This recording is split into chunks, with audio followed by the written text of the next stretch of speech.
Il est 7 heures du matin, ce 4 juin 1942. Au beau milieu de l'océan Pacifique, l'amiral Tamon Yamaguchi arpente la passerelle de l'immense porte-avions japonais, le Hiryu. Aujourd'hui, il a l'immense honneur de commander 2 porte-avions, le Hiryu et le Soryu, avec 2 autres porte-avions, l'Akagi et le Kaga. Ces 4 navires forment une force navale d'élite, connue sous le nom de Kido Butai. C'est un jour crucial pour Yamaguchi et pour la marine japonaise. Il y a tout juste 2 heures, une force japonaise de 108 avions a été lancée pour attaquer l'atoll de Midway, une base militaire américaine vitale, dans le cadre d'une opération ambitieuse. Les pas agités de Yamaguchi sont interrompus par le capitaine du Hiryu, Tomeo Kaku, porteur d'un message urgent de leur supérieur et chef de l'opération, l'amiral Nagumo. L'alarme retentit à bord du Hiryu. Le Hiryu est attaqué par des avions américains décollant de la base de Midway, toujours opérationnels. Ils sont repérés et les Zéros arrivent rapidement pour intercepter les Américains. Ils taillent en pièces les bombardiers torpilleurs américains dépourvus d'escortes de chasseurs pour les protéger. Certains avions américains parviennent tout de même à lancer leurs attaques. Mais les dieux sont avec les Japonais. Il manque de justesse le Hiryu et les autres navires de la Kido Butai. Il doit y avoir une 2e attaque sur les îles Midway. Les marins commencent frénétiquement à réarmer les avions. Une demi-heure plus tard, ils réussissent à peine à changer les bombes sur la moitié des avions, laissant la Kido Butai incapable d'attaquer les navires ennemis. Et avec les hangars japonais remplis d'explosifs, ils sont particulièrement vulnérables au bombardement. C'est exactement à ce moment-là que Yamaguchi reçoit la nouvelle qui confirme ses pires craintes. Bien qu'il ne puisse pas dire précisément de quel type de navire il s'agit, toute présence navale est une menace et une cause d'alarme immédiate. Un ordre arrive de Nagumo. Un temps précieux a été perdu et ils sont maintenant coincés entre 2 stratégies. Pendant ce temps, les avions de Midway continuent d'arriver. Les canons anti-aériens japonais tirent sur les assaillants. La redoutable puissance d'arrêt de la défense japonaise accomplit sa sinistre besogne. Un avion américain tombe, puis un autre. Les Américains, cependant, sont implacables et le Hiryu est arrosé de bombes qui le manquent de peu. Yamaguchi s'impatiente de plus en plus vis-à-vis de l'amiral Nagumo. Pourquoi les autres porte-avions ne lancent-ils pas une attaque pendant que le Hiryu s'occupe des bombardiers? Mais il n'y a pas de temps pour un lancement. Les avions japonais qui ont attaqué Midway plus tôt arrivent et doivent atterrir immédiatement. Pendant une demi-heure, la Kido Butai effectue l'effort minutieux et chronophage de récupérer tous les avions de retour. Pendant tout ce temps, Yamaguchi peine à garder son sang-froid. Le dernier avion s'arrête dans un crissement de frein. Des nuées d'avions torpilleurs américains apparaissent au-dessus de l'eau, se dirigeant droit vers la Kido Butai. Et ceux-ci sont différents des avions de l'US Army Air Force de tout à l'heure. Ils n'ont pas seulement affaire à des navires de surface américains, mais à des porte-avions. L'aéronavale américaine les a trouvés. Les Zéros en vol passent à l'action. Ils plongent dans le piquet et se placent derrière les bombardiers torpilleurs américains, lents et vulnérables. La compétence des pilotes de Zéro est incontestable. Ils font feu de toutes leurs armes et les avions américains sont abattus en grand nombre. Yamaguchi regarde au loin les éclaboussures des bombardiers torpilleurs américains qui s'écrasent. Mais en tête, il y a encore des bombardiers en vol. Ils se rapprochent de plus en plus et, d'une manière ou d'une autre, à travers le Maelstrom, parviennent à lancer leurs torpilles. La charge mortelle file silencieusement sous les vagues bleues. À bord du Hiryu, 5 sillages sont repérés s'approchant à tribord. Le navire vire de bord. Malgré sa taille, le Hiryu est agile. Incroyablement, grâce à l'habileté des capitaines japonais, aucun navire nippon n'est touché. Mais avec toutes les manœuvres effectuées, la Kido Butai a rompu sa formation. les hommes crient de joie. Mais Yamaguchi fronce les sourcils, sachant que malgré leur victoire pour repousser l'attaque à la torpille américaine, c'est loin d'être terminé. À 10h22, il lève les yeux au ciel. Ce qu'il voit lui arrête presque le cœur. Près de 50 bombardiers américains, SPD Dauntless, de deux vols différents, apparaissent au-dessus. Les chasseurs japonais zéro sont tous engagés à basse altitude pour chasser les derniers bombardiers torpilleurs ennemis. Il n'y en a aucun en place pour arrêter l'essaim de Dauntless, qui se préparent à plonger depuis les hautes altitudes. L'estomac de Yamaguchi se noue alors qu'il regarde les Américains amorcer lentement leur plongeon et s'abattre sur la Kido Butai. Au sud-ouest, 30 bombardiers plongent droit sur le Kaga.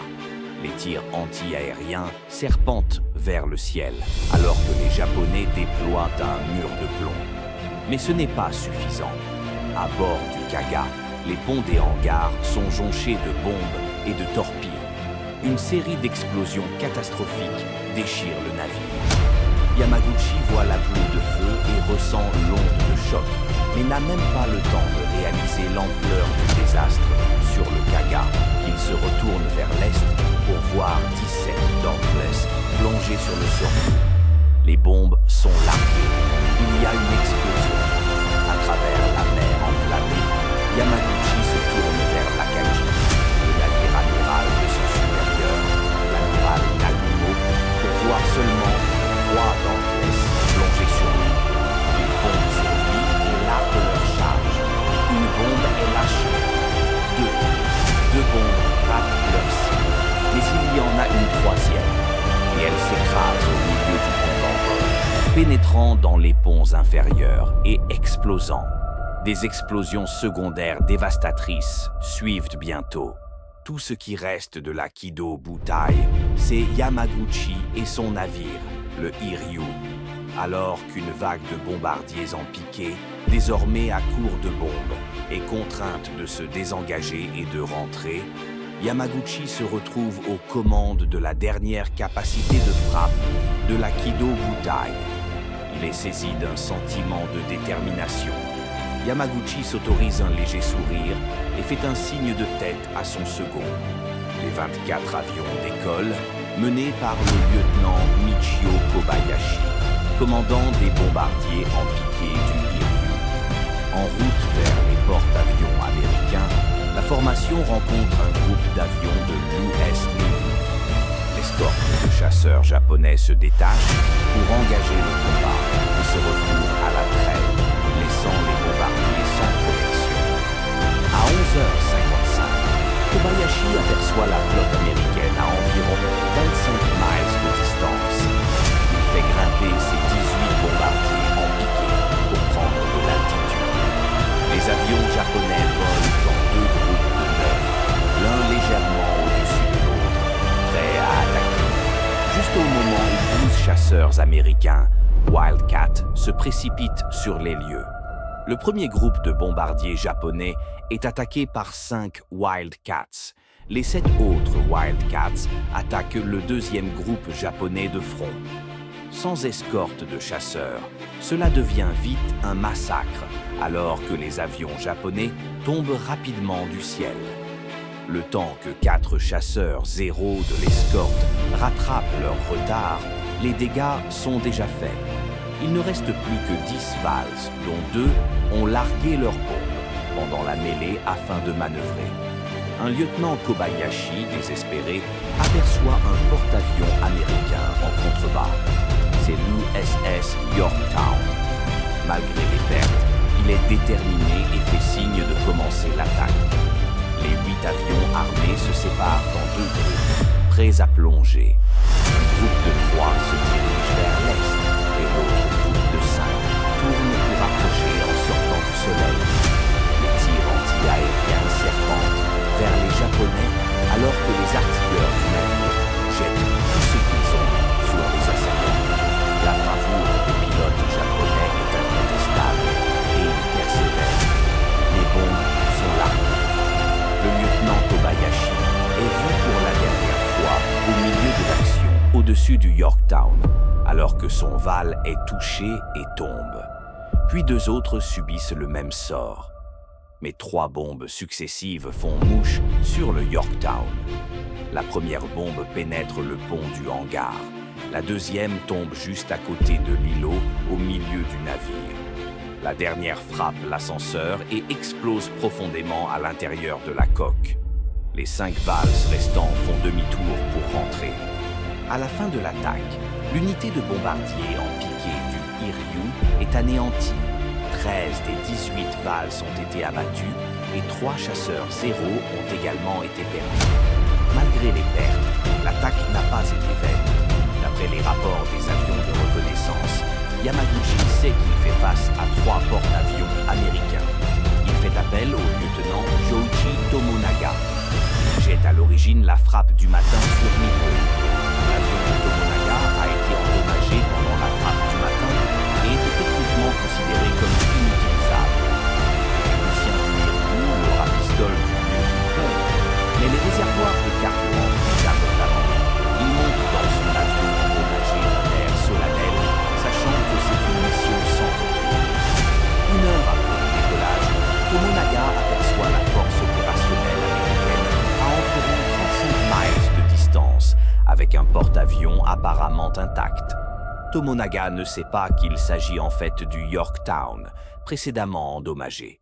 Il ordonne immédiatement une attaque. Les Japonais amorcent un léger piqué depuis l'altitude. Tomonaga divise sa force en 2 groupes de 5. Chaque groupe balayera la zone devant la cible et mènera une attaque en tenaille. Tomonaga rapproche son avion de plus en plus du Yorktown, désireux de faire mouche. Mais avant qu'il ne soit assez près, un Wildcat américain l'intercepte par derrière et ouvre le feu. Le Kate de Tomonaga s'enflamme, mais avec une détermination et une habileté farouche, il maintient son avion en feu à l'horizontale, juste assez longtemps pour larguer sa torpille. Il est abattu et bascule dans l'eau. La dernière chose qu'il voit est le sillage de sa torpille. Sa torpille ne touche pas plus que les 2 autres lancés par sa section de 4 avions. Ils sont tous abattus par les chasseurs ou les tirs anti-aériens. Le Yorktown, endommagé, vire de bord aussi vite qu'il le peut.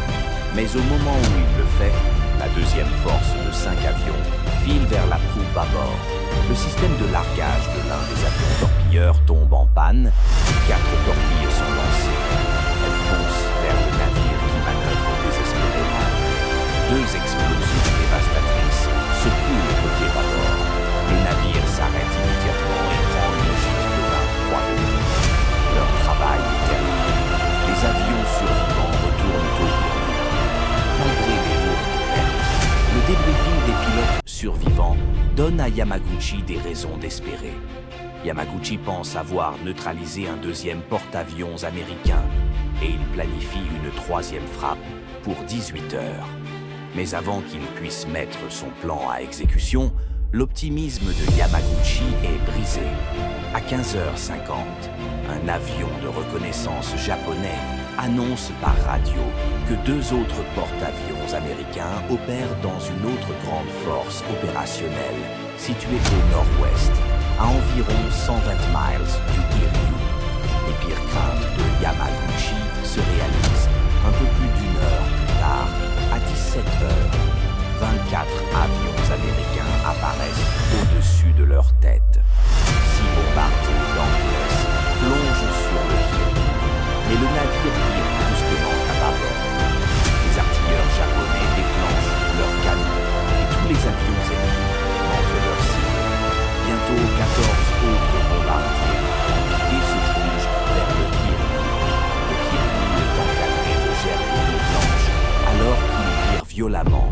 2 bombes le frappent sur le pont d'envol avant. Yamaguchi lève les yeux et voit un dernier groupe de 3 commencer son plongeon. En quelques secondes, 2 autres bombes frappent le pont d'envol avant du Hiryu, créant un cratère profond. Les incendies sont désormais hors de contrôle et le dernier espoir de frappe de Yamaguchi est en feu dans les hangars. À 21h23, le navire s'immobilise dans l'eau. mais Yamaguchi est toujours à bord. L'obscurité s'installe sur l'océan enflammé. À 2h30 du matin, quelques 800 survivants se rassemblent autour de Yamaguchi dans la lumière vacillante du navire en flammes. Sur ce, les hommes se tournent vers Tokyo. Banzai, Banzai, Banzai. Le drapeau national est ensuite abaissé. Alors que le soleil levant flotte en descendant de la vergue, une fanfare de clairon retentit dans la nuit, jouant l'hymne national, Kimigayo. Yamaguchi demande que 2 messages soient transmis, le premier à l'amiral Nagumo. Le deuxième message est adressé au capitaine Toshio Abe, commandant la 10e division de destroyers sur le navire amiral voisin, le Kasagumo. Le capitaine Kaku a choisi de partager le sort du navire, malgré l'ordre de Yamaguchi. L'amiral a compris et n'a pas protesté. À 5h10 du matin, le destroyer Makigumo tire 2 torpilles. L'une rate, l'autre explose dans un rugissement. Le porte-avions coule finalement à 9h12. L'amiral Tamon Yamaguchi a sombré avec ce navire et a reçu à titre posthume l'ordre du cerf-volant d'or, première classe. Le capitaine Kaku, qui est resté avec lui jusqu'à la fin, a été promu contre-amiral à titre posthume.